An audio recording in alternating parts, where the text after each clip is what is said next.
জান্নাতে কি বিরক্ত লাগবে? মানুষ আমার কাছে এসে বলে, আচ্ছা, জান্নাত কি চিরকালের জন্য? যা চান সব পাবেন?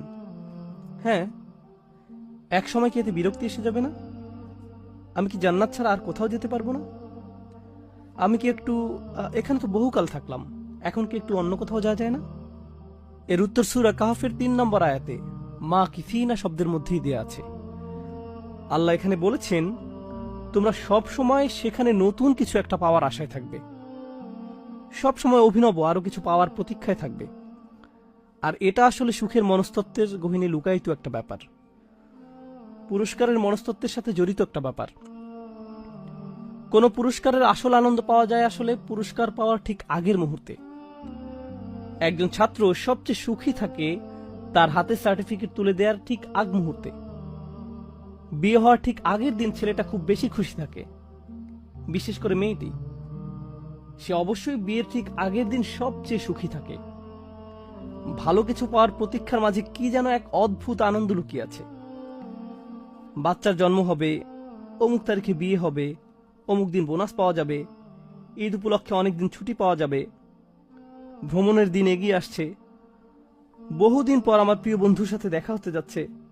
এই যে অপেক্ষা, এই অপেক্ষার মাঝে আসলে এক ধরনের আনন্দ আছে। মূলত আপনি যদি অপেক্ষার সময়টা দূর করে তাৎক্ষণিক জিনিসটা পেয়ে যান, তখন আনন্দটা হয় খুবই ক্ষণস্থায়ী। আর পেয়ে যাওয়ার পর আশ্চর্যজনকভাবে অল্প সময় পরে কি ঘটে, এটা আর তেমন কি।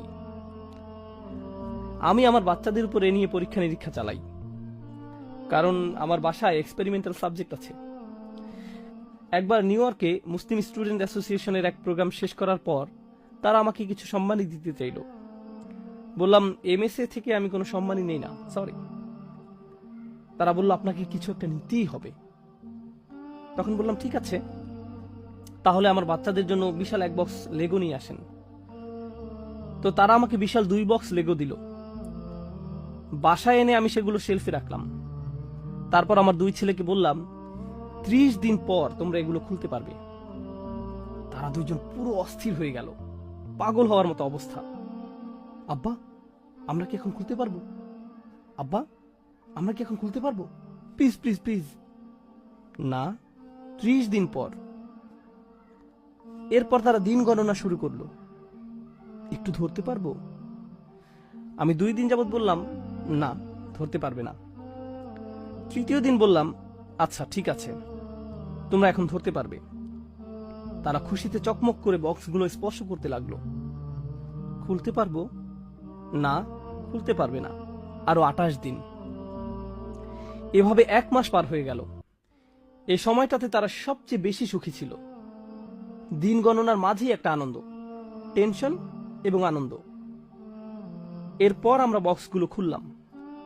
প্রায় 6 ঘন্টা যাবত আমার ছেলেদের আর কোনো হুঁশ ছিল না। লেগোগুলো দিয়ে তারা বিভিন্ন ধরনের জিনিস বানাতে লাগলো। ওয়াও, এটা কি বড়! এভাবে 3 দিন যাবত তারা এগুলো নিয়ে পুরোপুরি আচ্ছন্ন হয়ে থাকলো। আর এখন সেই একই খেলনাগুলো আমার রুমে সেলফের মধ্যে রাখা আছে। তারা কখনো এগুলোর কথা আর জিজ্ঞেসও করে না। তাদের আনন্দের সবচেয়ে সেরা অংশ কোনটা ছিল? অপেক্ষার মুহূর্তটা, প্রত্যাশার সময়টা। সেই ছোটকাল থেকে এখন পর্যন্ত আমরা সবাই এরকম। এটা হলো দুনিয়ার প্রতীক্ষা। আর আল্লাহ বলছেন, পরকালের প্রতীক্ষাটা যে আরো কত আনন্দের তোমরা তা কল্পনাও করতে পারবে না।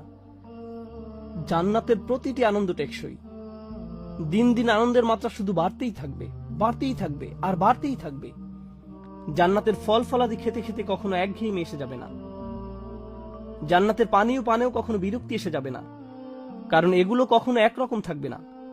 সব সময় আগের বারের চেয়ে উত্তম হবে। আবার খেলে আগের চেয়ে সুস্বাদু লাগবে। দুনিয়াতে সবকিছুর একটা সীমা আছে, একটা পর্যায়ে আসার পর আর ভাল লাগে না। কিন্তু জান্নাতে প্রতিটি আনন্দ সব সময় বৃদ্ধি পেতে থাকবে। এটাই হলো মা কিফিন।